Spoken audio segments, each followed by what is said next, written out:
Today, you're going to see what it was like to be a member of a small team, carrying out one of the most dangerous and terrifying jobs of the Vietnam War. Long-range reconnaissance patrols were a special breed, and in this video, you'll understand why. Let's begin. The Vietnam War was unlike anything the US Army had faced before, forcing them to develop new tactics to better understand the enemy. With no clear front lines, sending large groups of soldiers into the jungle to search for the enemy quickly proved to be ineffective and extremely dangerous. Soldiers were easily ambushed, picked off by snipers, stepped on mines or booby traps, while the enemy simply hid and avoided combat unless it worked to their advantage. So, the NVA, and especially Viet Cong, were mostly the ones who dictated when and where the major battles would take place. They had jungle on their side and used it very effectively. Now, as the traditional reconnaissance of large-scale patrols failed, new tactic needed to be implemented to turn guerrilla warfare against them. Some say that such tactics US haven't used even since American Revolution and the Civil War. Small, mobile and highly trained units deep in enemy territory would be much more effective, as enemy is now the one being watched and ambushed. However, it is far from safe and simple task, and you'll see why. As the Vietnam War escalated, 2 volunteer platoons were organized, at first called Tiger Forces. Some were called hatchet teams because they were carrying hatchets, but there is a story that this was changed after they used them on the enemy, without going too much in details, and that was then when they got their official name, Long Range Reconnaissance Patrol, LRRP, or simply coined by soldiers, LRRPs. Specially trained soldiers were now capable of performing reconnaissance, surveillance, and target acquisition deep in hostile territory. Depending on circumstances, they conducted ambushes or even prisoner snatches, which was especially difficult as they had to stay hidden and get out with the live prisoner. They tried to find enemy camps and observe them as closely as possible to determine their strength, armament, and what they were up to. Because the nature of their job, there was no central command for them, and almost all decisions they had to make in the field by themselves. They had to do whatever it took to survive, and they weren't subjected to standard military rules. Veterans said that with each mission and the more time they spent in the field, they were farther away from any type of standard unit and from normal human behavior. Army didn't ask too many questions if the job needing to be done was done. To survive in the jungle and fight the enemy who understood it much better, they had to become native.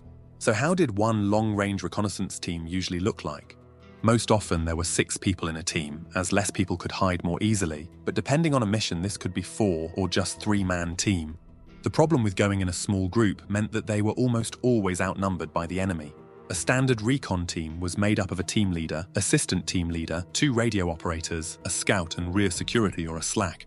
Rear security had to walk backward and watch for the back of the team while making sure there is absolutely no evidence of their presence left behind. There can be no litter left on the ground, bent over grass, broken twigs or even footprints if possible. Team would usually have at least 1, usually 2 loyal and reliable Vietnamese with them to provide expertise with the region. Some of them experienced horrible things by Viet Cong or had been separated from the families in the north, so they wanted a revenge. They had to keep their identities completely secret, as they and their families would face horrific consequences for working with the Americans if it was found out, so they operated just under their nicknames.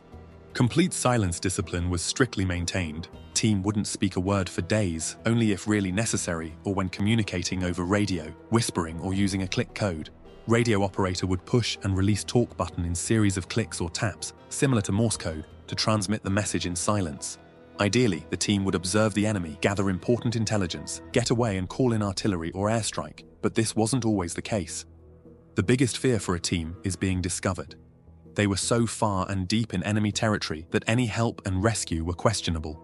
The second worst fear, even more than dying, was being captured alive. If compromised, all nearby enemy forces would swarm them, and it's even said that the Viet Cong paid a bounty for LRRPs captured alive. They were well aware that they would be tortured for information and that rescue is then impossible. Viet Cong had a tactic to grab the attention of the team from the one side, and then quickly outflank and surround them. So in the firefight with the superior force, the team had always to keep moving. If surrounded, they had to break through the enemy line to escape. Because the team is on its own for many days, each member was trained to use radio, all types of weapons, basic medical interventions and everything in between. They had to know how to kill silently, how to gather important intelligence and survive in the jungle. Team had to be so well coordinated and operate as one being, all while not saying a single word. If point man looked to the left and swung his weapon, the next man behind would immediately look on the right and so on.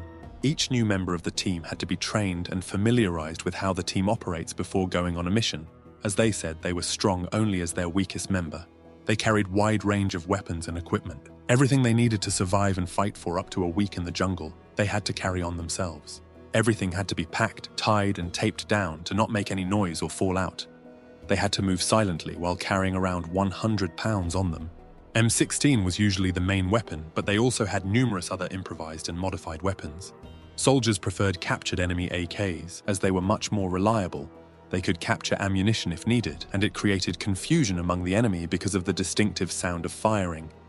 Enemy wouldn't know who was firing and from where. Were they friendly or enemy forces? Because all were firing the same weapon. Also, the 7.62 round proved much more effective for jungle.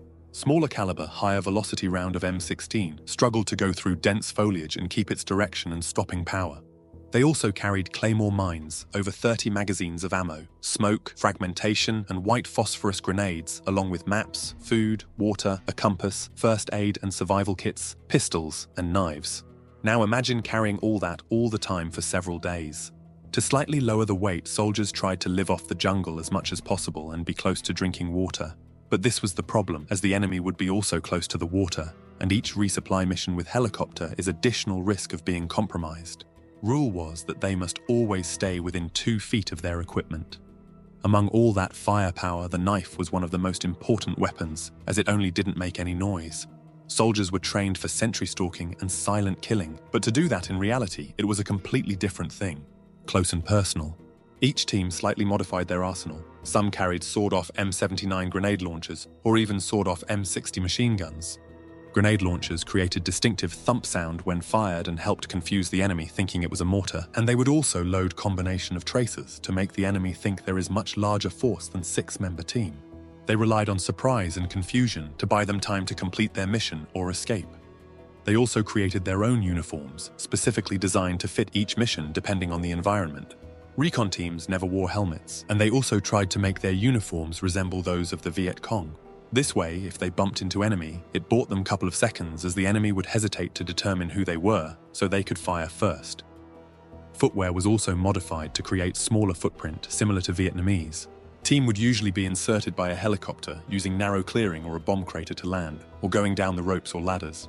As this was often deep in the jungle, enemy was well aware of that and often camped near possible LZs, making insertions and extractions very risky.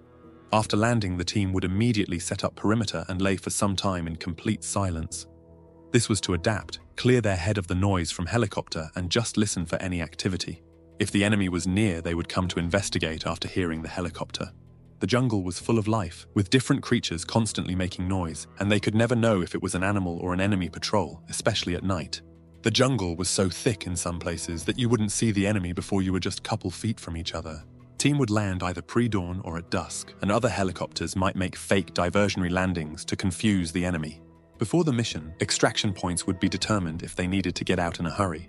Despite their harrowing, uncomfortable, and dangerous job, which few could do, LRRPs gathered incredibly valuable intelligence. They also demoralized and terrified the enemy by ambushing them in places they thought were safe. Their efforts helped predict and prepare for larger-scale attacks and missions, ultimately saving the lives of countless fellow soldiers. The LRRP teams during the Vietnam War laid the foundation for modern special operations forces like Delta Force and the Navy SEALs. They adopted the principle that small, highly trained teams could achieve objectives that larger military formations couldn't. However, just like the LRRPs, their missions came with extreme risks, as they are almost always outnumbered and surrounded by the enemy on their territory. Yet, the discipline, stealth, and adaptability became the blueprint for the way modern special forces operates.